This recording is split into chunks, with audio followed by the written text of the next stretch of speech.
Bonjour à tous. Enfin une arrivée logique. L'homme des quintés, Stéphane Pasquier, nous regagne un quintet à Lyon. Il adore faire sauter le bouchon à Lyon. Il gagne avec le gros favori. Je vous donne le tiercé en 4 chevaux. Tout le monde est content. Bon, pour une fois qu'on a une arrivée qui tient la route, on ne va pas grogner pour cela. On va maintenant à Auteuil, sur le quintet. Quand j'ai vu les partants avec un cheval à 72 kilos, j'ai ressorti tout de suite ma pétition, puisque je vous le rappelle, je réclame depuis des mois et des mois et des mois. Vous êtes plus de 3000 à avoir signé, ce n'est pas suffisant, c'est très bien. Merci à ceux qui l'ont fait, mais ce n'est pas suffisant, il faut être 40 000. Vous êtes 40 000 à me voir tous les jours, il faut 40 000 signatures pour que nos dirigeants prennent en compte votre volonté avec moi de sauver des vies de chevaux et de jockeys. Parce que plus on les charge, plus on les rapproche de la difficulté, plus ils risquent de tomber.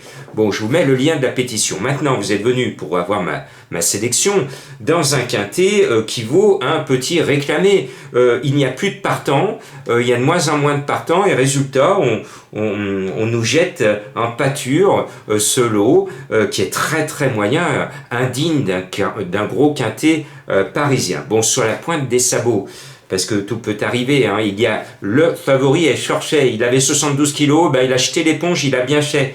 Donc forfait le numéro 1 qui est favori de la presse, et mes abonnés le savent parce que j'ai enregistré avant le forfait, je ne l'avais pas mis dans ma sélection parce que je voulais protester sur son poids de 72 kilos. Donc mes 8 étaient mes 8 de départ, voilà.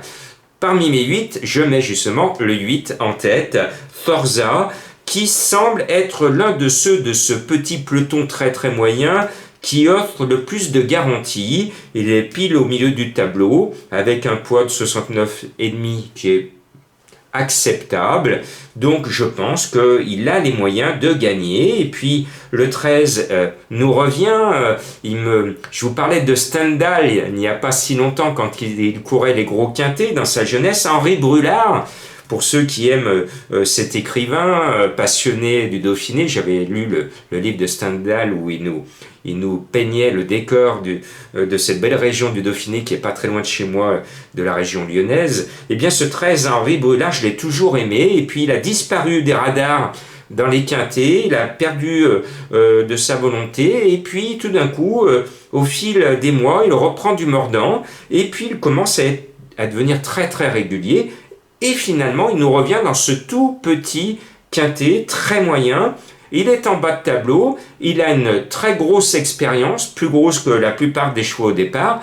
Donc ce numéro 13, Henri Brulard, devrait courir propre et disputer l'arrivée. C'est loin d'être un coup sûr. Il n'y a pas de coup sûr dans ce lot. Le 5, Un Star de Rêve, me plaît, parce que lui, il vient de gagner. La forme est là, il a pile le bon poids, 70 kilos. Il me plaît bien.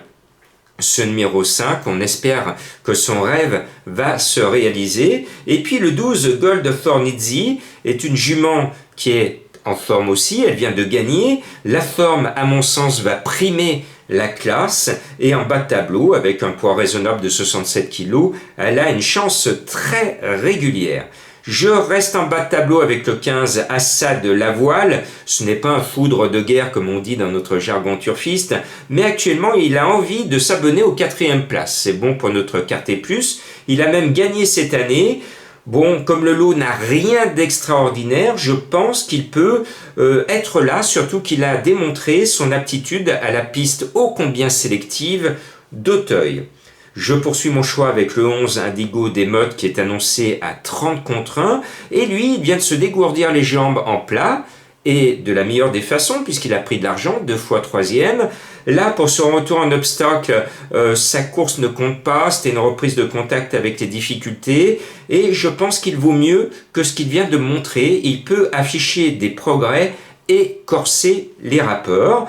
En haut de tableau, parce qu'il faut avoir de la mémoire d'éléphant, il fallait se souvenir que dans sa jeunesse, Henri Brulard faisait les gros quintets d'Auteuil, et là aussi, ma mémoire d'éléphant me rappelle que Neil Paris, ce numéro 3, avait brillé à un bien meilleur niveau dans le passé. Je me rappelle même, quand c'est que je vous l'avais donné, ce Neil Paris, je m'en souviens bien, parce que je vous l'avais donné à Auteuil le 19 mai 2018, et oui, et je sais que certains d'entre vous vont s'en souvenir aussi, parce que vous vous en souvenez, ce jour-là, j'étais hyper chaud avec le gagnant du quintet. Il s'appelait, on ne le voit plus maintenant, Coco le Gusta Chocho. Vous vous souvenez? Eh bien, c'était le 19 mai 2018.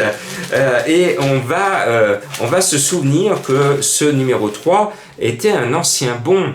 Et s'il s'en souvient aussi, il va être bien, attention, c'est Borin.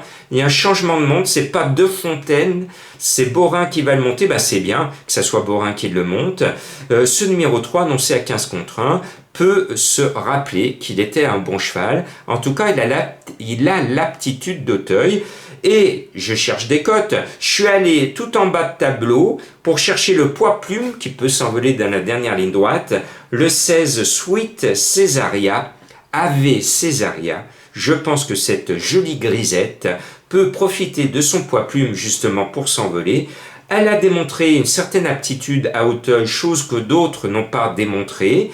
Et pourquoi pas, ce quintet était tellement mauvais, c'est l'un des plus mauvais quintets d'obstacles que le PMU nous sert cette année.